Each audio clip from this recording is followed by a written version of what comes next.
পর্যায়ের কর্মকর্তাবৃন্দ বিজয়ের স্তম্ভে পুষ্পার্ঘ অর্পণ করছেন।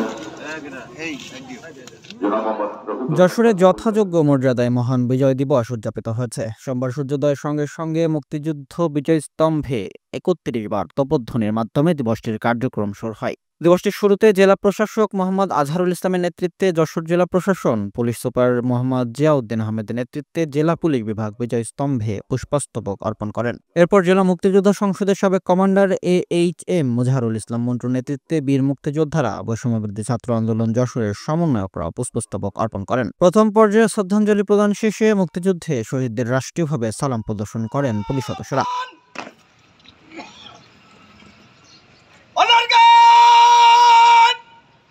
স্বাধীনতা যুদ্ধে শহীদের স্মরণে রাষ্ট্রীয় সালাম দেবে।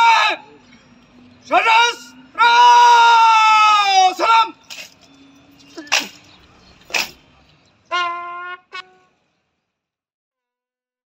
এরপর একে একে বিজয় স্তম্ভে জেলা প্রশাসনের কর্মকর্তা কর্মচারী, র্যাব, আনসার ফায়ার সার্ভিস, আঞ্চলিক পাসপোর্ট অফিস, যশোর কেন্দ্রীয় কারাগার সহ বিভিন্ন সরকারি প্রতিষ্ঠানের কর্মকর্তা কর্মচারীরা এবং বিভিন্ন স্কুল কলেজের ছাত্র শিক্ষক, বিএনপি সহ বিভিন্ন রাজনৈতিক দল এবং বিভিন্ন সংগঠন পুষ্পস্তবক অর্পণ করেন।